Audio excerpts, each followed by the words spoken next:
A regional airline employee steals an empty plane, takes off, and then starts doing aerial maneuvers. This happened just after 8 o'clock Seattle time. Within minutes, military jets were right behind him. Now, he flew the plane for about an hour and then crashed into a wooded area 40 miles from the airport. We're learning more about the man who apparently stole that plane, by the way. The Pierce County Sheriff's Office says it was not a terrorist incident. We want to make that very clear. This was not a terrorist incident. That's important to point out. And they did not identify this man, but they said that he's a 29-year-old man who they say was suicidal. Here's a closer look at what happened. There's a ground stop. No one is departing right now. They're working out an issue close to our airspace. With those words to airline pilots, all traffic was stopped at Washington State Seattle-Tacoma Airport, known as SeaTac, after what's being called an unauthorized takeoff of a Q400 turboprop plane from Horizon Air, owned by the Alaska Air Group. The company's COO said in a video statement that the aircraft was taken by a single Horizon Air employee and no passengers were on board. The Pierce County Sheriff said the man was a 29-year-old ground service agent. What happened next was a bizarre display in the skies above South Puget Sound. The agent was in touch with air traffic controllers and apparently performed stunts in the 76-seater plane. They tried to talk him down to a safe landing.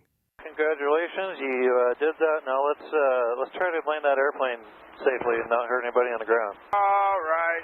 Now, I don't know, man. I don't know. I don't want to. I was kind of hoping that was going to be it, you know? Air National Guard jets were scrambled, and Washington's Governor Jay Inslee tweeted that fighter pilots flew alongside the aircraft and were ready to do whatever was needed to protect citizens. But in the end, the man flying the stolen plane crashed. Pictures from CNN affiliate KOMO showed flaming debris on nearby Ketron Island, the site of the crash. The plane literally at that moment was flying right over our deck, and right behind it was F-15s. We'd never seen a plane that low over our deck before, and shortly thereafter, we saw a giant plume of black smoke out in the distance. We've got more audio from inside the cockpit of that plane as well, where that man, who we understand was a ground service agent, talked about what he was trying to do. I think we're trying to do a barrel roll, and if that goes good, now I'm just going to nose down and call it a night.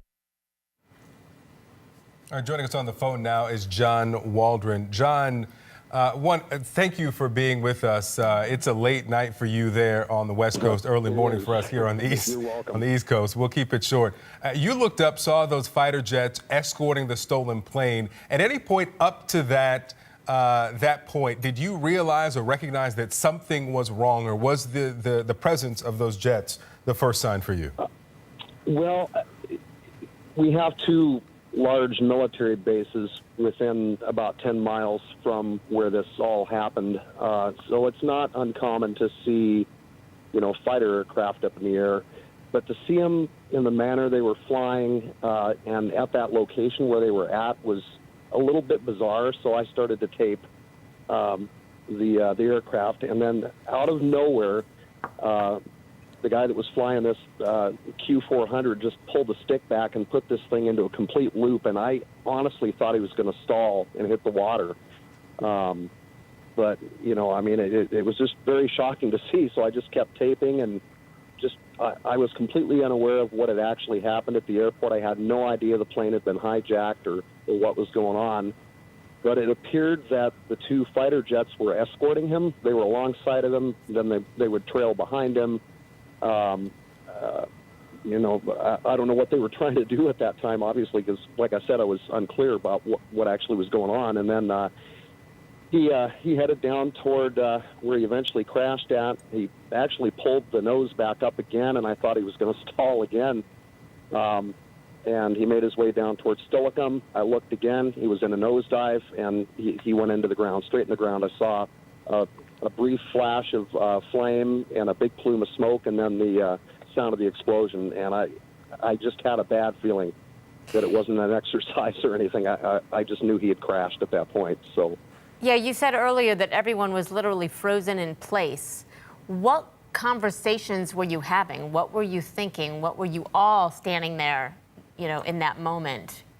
I think we were all just completely in awe first of all, over the type of flying this individual was doing, because it just, my first thought was either he doesn't have any flight experience in this aircraft and he's unfamiliar with the controls, or perhaps he is a stunt pilot and he's showing off or something. But it's very uncommon to see two military aircraft like that trailing behind. So we're all kind of sitting there with our jaws on the ground, like, what just happened? And this guy says, well, I think maybe a military exercise, but, over that area would have been very uncommon, because that's a civilian island, little beach cabins on it. It's populated very sparsely, but it's very bizarre for that area. No air shows were scheduled or anything that I was aware of. So to see this type of flying was way off what's normal. All right, John Waldron, this amazing video that you shot really helps us understand what happened in those minutes over South Puget Sound. John Waldron, again, thanks so much for staying up late for us.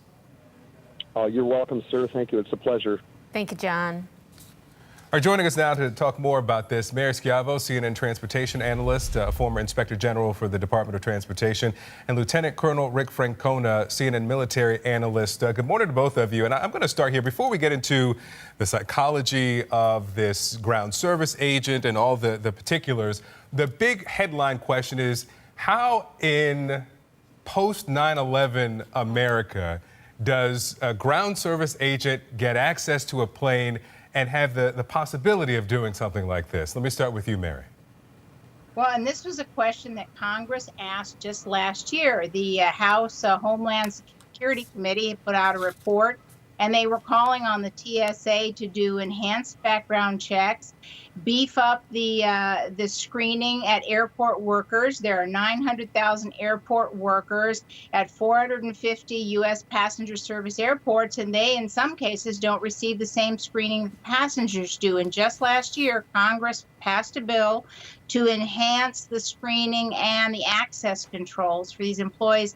Didn't pass the Senate. I think that will be the question that goes to Congress, is revived in Congress again next week. It's a big question. So, Rick, with that said, what vulnerabilities did this highlight, do you think? I mean, not just, is it the airport? Is it the airline? I mean, who are they really going to be looking more closely at here? Well, and every airport is different, so they're going to have to come up with, specific guidelines for each airport. And the problem is, once somebody does this, he puts a lot of people at risk. One guy gets in one airplane, he takes off in a crowded metropolitan area, and look what happens. Not only does it tie up the air traffic system, but no one knew what his intentions were. Mm-hmm. He could have easily turned north and gone to downtown Seattle. He could have caused, countless deaths on the ground. So, this is a real vulnerability that they have to address. It's not, they say, well, there's only one guy, one plane. But the potential damage that he could cause really needs to be addressed. Let's go into some of the particulars about this situation now.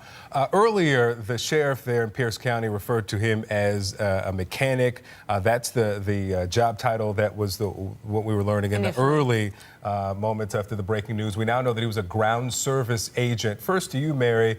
Most people know what a mechanic is. Ground service agent, what would that job description have consisted of? And would a ground service agent typically have access to the cockpit to pull something like this off? No, to have access to the cockpit and to be allowed to taxi an aircraft, ordinarily you are a mechanic and you have to have specific authority. You have to have taxi authority. You actually have to be trained in the aircraft and have taxi authority. You have to know the airport traffic patterns, because lots of collisions happen right on the ground in the taxiways. I mean, I've worked air crashes where planes have crashed into each other while they're being taxied around. A couple years ago, a mechanic taxied one off accidentally off a taxiway in Florida. So it's very important. So that's who's allowed to taxi an aircraft on the at the airports to and from maintenance. And the ground service worker is usually not an A&P mechanic, which also means doesn't have the licensing and background checks that an A&P mechanic would have.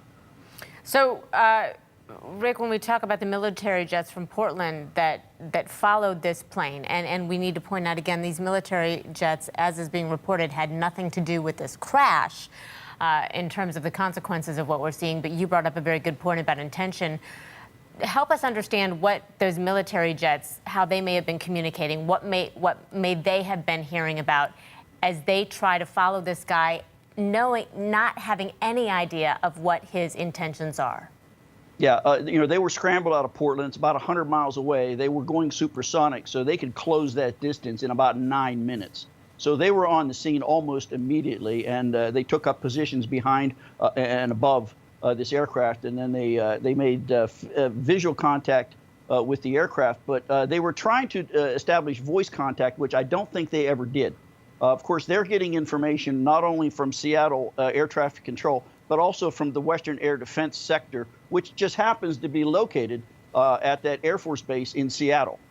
So they were getting a lot of information. You have to realize what these young pilots are facing, because they don't know what this guy's intentions are. Is he going to fly this into a city? Is he going to fly it into a school? Is he going to fly it into a residential area? So, they go up there, they don't know what they're going to find. They're the first responders. They have to go up and assess the situation. Fortunately, there was only one death. It was the person who stole the aircraft. But, it could have gotten much worse. If he was headed toward downtown Seattle, they would have had to increase their activity level. And at the end, we were not going to let that aircraft go into downtown Seattle. And of course, that begs the question of at what point was the protocol to make the decision to shoot down a plane?